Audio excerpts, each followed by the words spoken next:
Yeah, I know. I know. Y'all ain't even gotta get on me, but here we are. The good old Jerrod Carmichael finale recap or review, whatever y'all want to call it. All right, let's get started.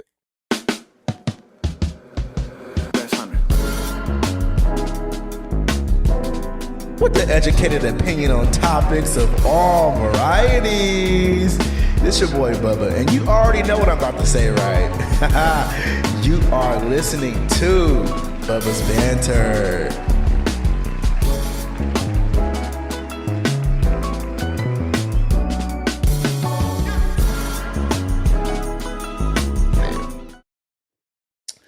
Okay, so I hope you guys are feeling well. I'm doing good. You are watching Bubba's Banter. I am here to go ahead and do this good old Jerrod Carmichael reality show review. I'm so sorry, y'all. Let me tell y'all. First off, I got sick. I got hella fucking sick. Like the weekend that the show dropped, like that Friday, I watched it, and then after the show dropped, um, went out Saturday night with some friends. Still not drinking, but went out with them, and I started feeling sick. And so I left and I got home. I woke up Sunday morning, horrible, like fucking couldn't, like congested, fucking headache. Um, yeah, I was just feeling sick. So I took a COVID test just to make sure, because COVID is still a thing. And so I took a COVID test. I took one when I woke up, negative. Took one the next like 5 hours later. Took another one, and um came out negative. So I'm like, okay, maybe not COVID. So my mom went and got me what we would call a care package, a black care package. You know what I'm saying? So I had some essentials to take care of myself for a little bit, and then I took another COVID test the next day to make sure it was still negative. Still negative. Um, Coming Wednesday, that's when I start feeling better. So yeah, no COVID, feeling better. But I just had so much stuff going on. I had to record a show while I was sick. So like, I'm sorry. I couldn't just, you know, I couldn't just like not I had to let this show go for the moment. But I'm here now. Let's get this shit started. So, um I have mixed feelings about this this finale because I did not like it. I did not like this finale. I thought it was stupid, honestly. I thought it was a really dumbass finale. But you know, it was kind of cool seeing Mike, or not Mike, but Jerrod and his mom, you know, kind of trying to figure it all out. Um, One of the things that kind of bothered me about this, I will say, is that in the beginning of the episode, they started doing the stand up talking about his mom and how he invited her down to New York to go to church and just to visit too as well. And so, you know, um, he invited her down and all this stuff, and it was Mother's Day as well. And so, so something that kind of like threw me off was like how he. I mean, I guess because this is what a lot of gay men do. It's normal, especially for gay men who are just coming out. It's like for gay men who are just coming out, a lot of times we kind of make our sexuality our personality, and it's our lifestyle, whatever. But I feel that sometimes Jerrod has adapted this whole like, I need to talk about being gay all the time. And I get that too. Like as a gay man, like I've had friends who said, oh yeah, all you do is talk about being gay. You don't talk about anything else. You talk about being gay. And it's like, well,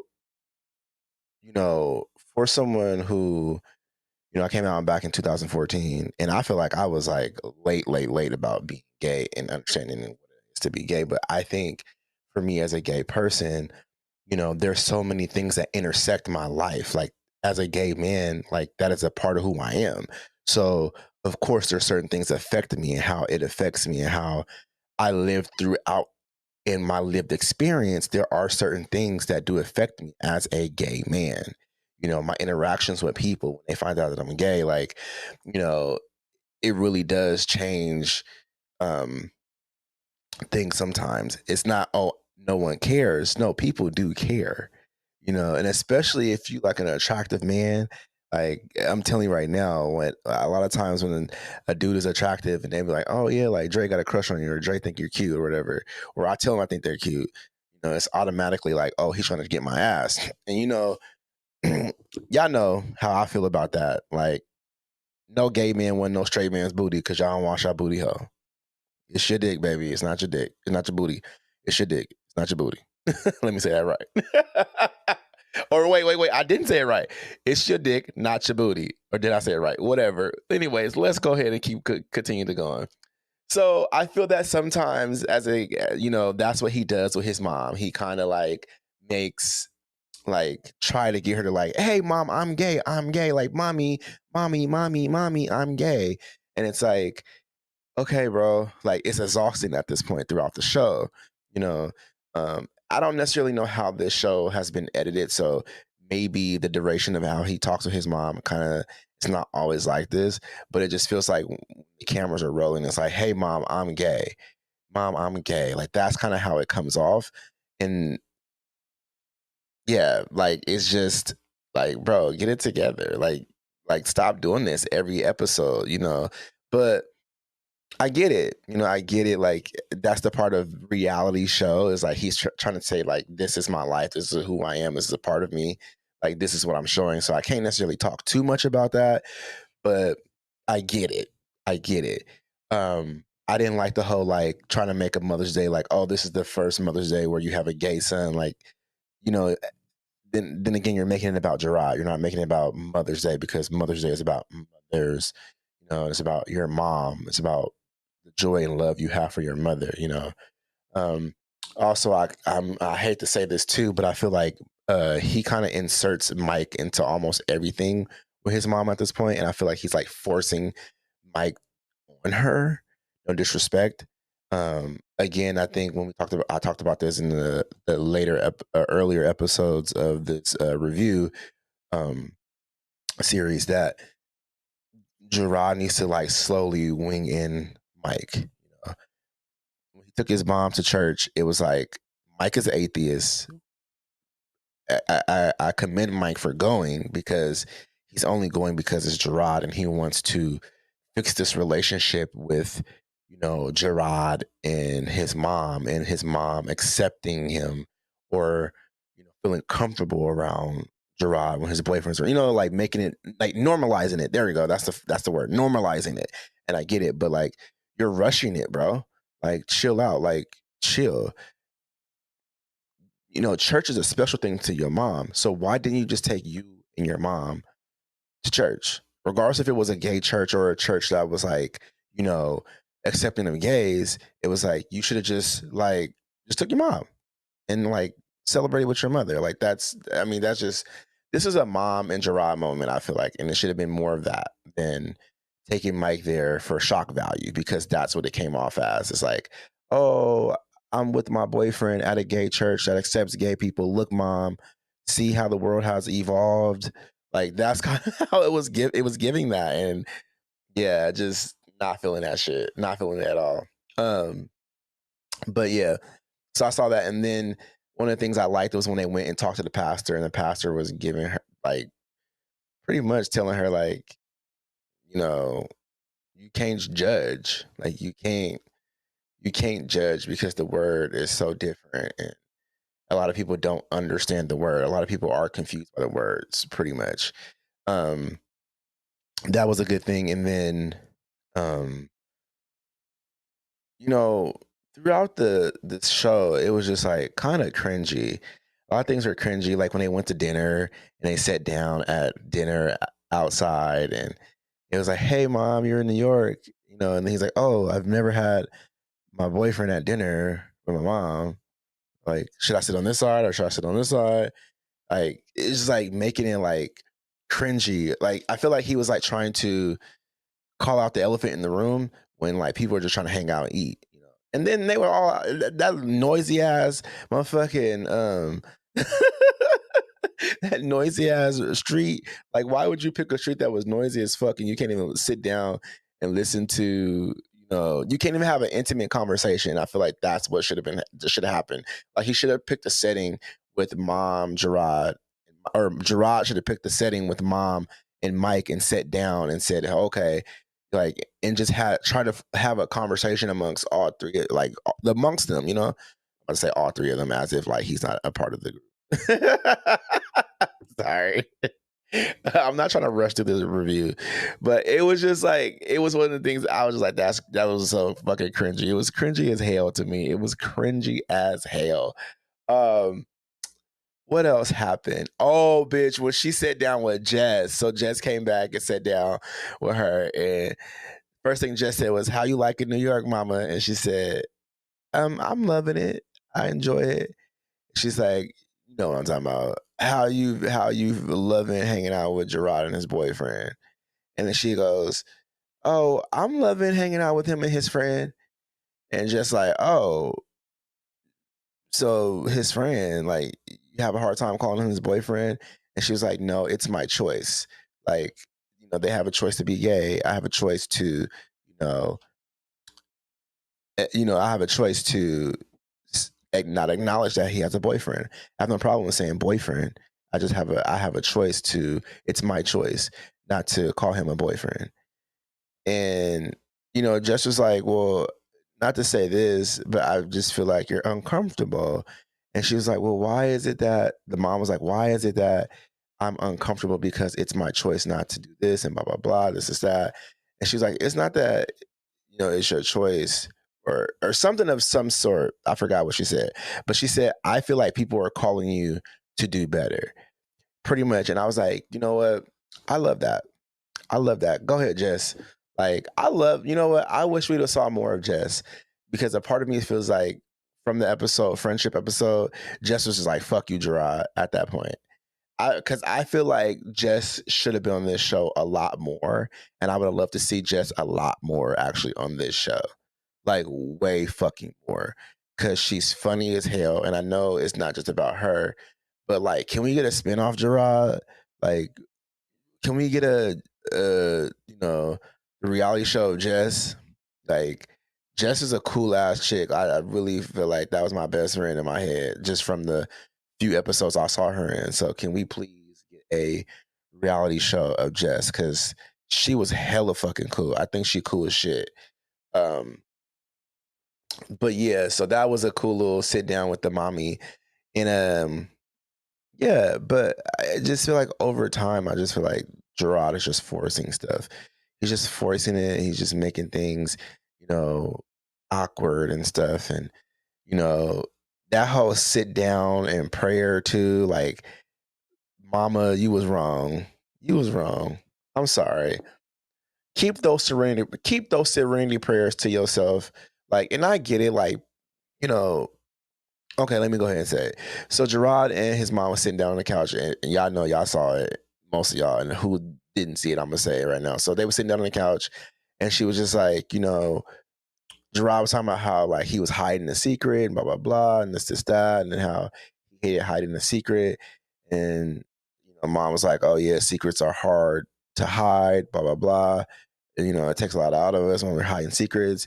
And then um Jerrod was like, "Well, so are you mad that I came out, or are you mad that I was hiding a secret?"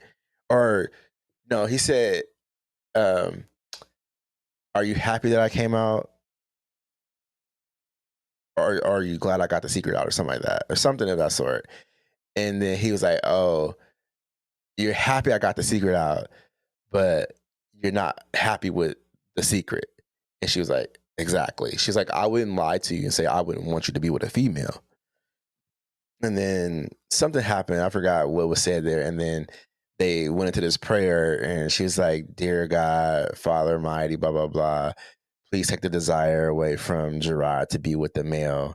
This is that, blah, blah, blah, blah, blah, blah." And they both say amen. And I was like, that is so cringy. That is so cringy. It was so cringy. I love my mama, but if my mama ever sat down with me to fucking pray to God to take out the gay out of me, I don't know how my relationship would be, because that's just the most. And I just feel like Jerrod is forcing himself. He's forcing his sexuality on his mom. And you have to understand it's going to take time, bro. Like, they went to therapy, which was kind of good, which was good, and you could tell in the session they didn't give us all of the session. They kind of like went in and out, in and out. They took certain pieces out, like Jerrod was saying how he feels like his mom uses religion to not think for herself, like she doesn't think for herself, you know. And something, she said something in there. She said, "Why does it matter to you that I feel this way or that think that way?" And the therapist said, "Because you're his mother and he loves you and cares about you, so that's why it matters." And she had an aha moment. She had an aha moment, because I think a lot of times it's like it does matter when you're like, it matters the world when you're a parent. Like, I'm telling you right now, when I came out to my mom and I came out to my dad, I came out to my mom first. And when I came out to my mom and she was like, "I love you regardless. Um, I love you unconditionally.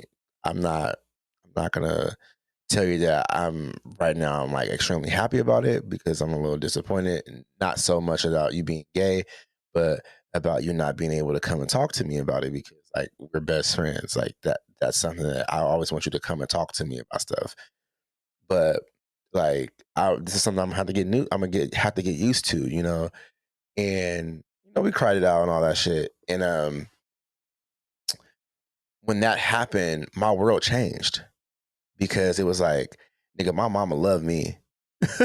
Like, I don't care what anybody else feels or anybody says, my mama loves me. She care about me. You know what I'm saying? And so that is it. It really does give you a um a boost in this world to just be yourself.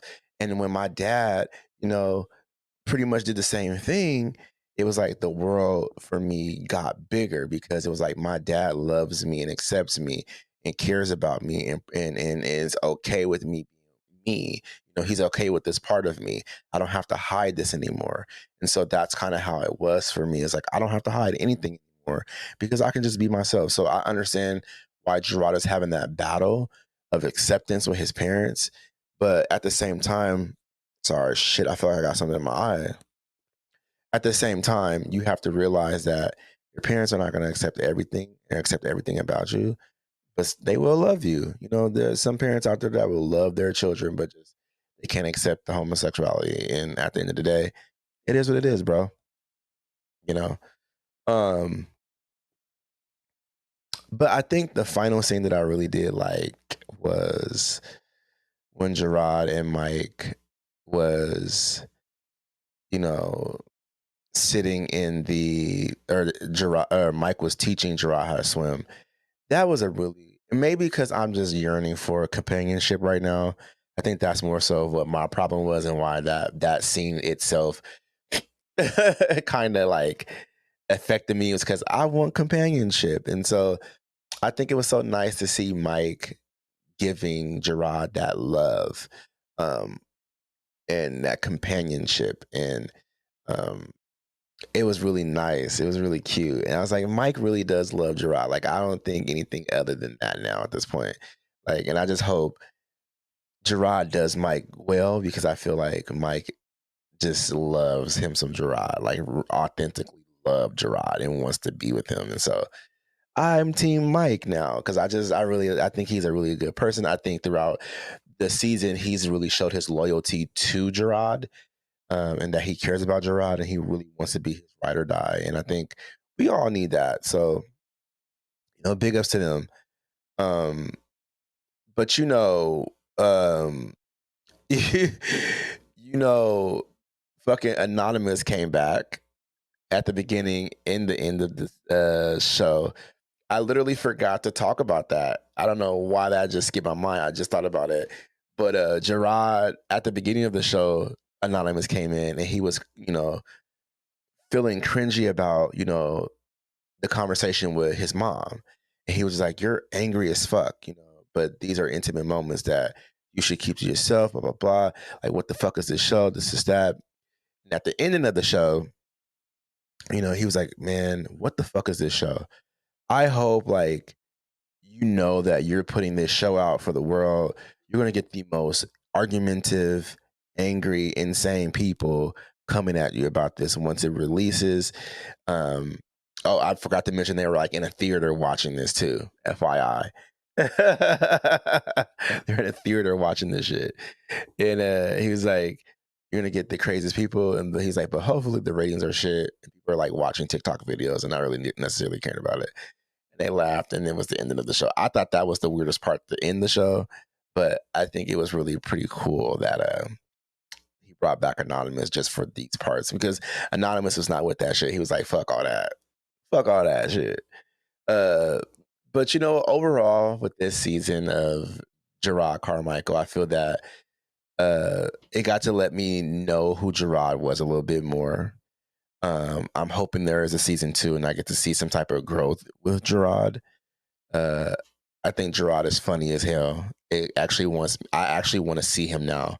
Like, I hope he comes to Portland because I'm going to go see him because I think he is funny, and it would be fun to like have him, like to see him in person, to see, you know, the comedic shit in person and see how it is. You know what I'm saying?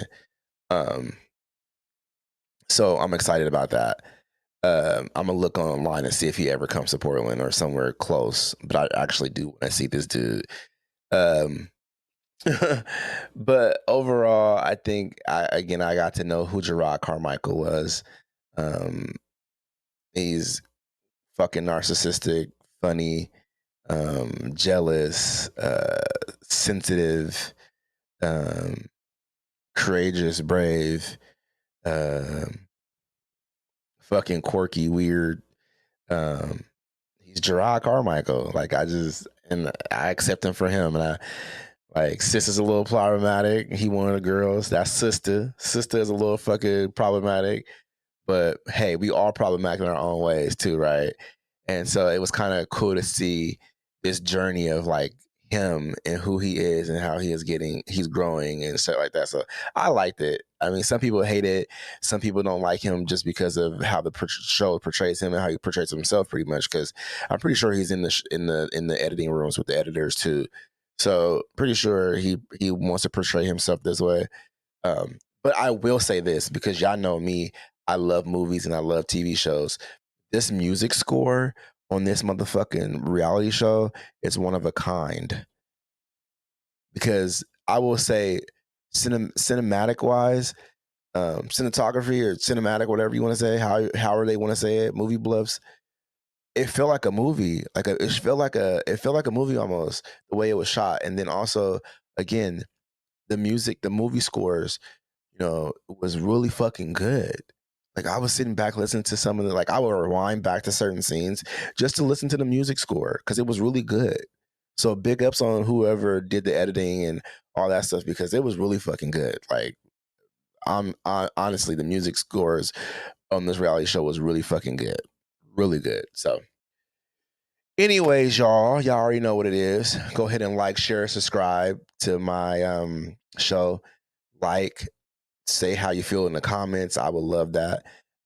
Also, I just want to say shout out to everybody who has listened to my recent podcast episode. I just want to say thank you guys again. Y'all be showing me love on the podcast, man. I really love y'all. This last episode with my boy Manny, y'all was really like talking to your boy about this. So again, I just want to say thank you. Um, and I appreciate all the stuff you guys do. And I'll see y'all when this comes out. Peace.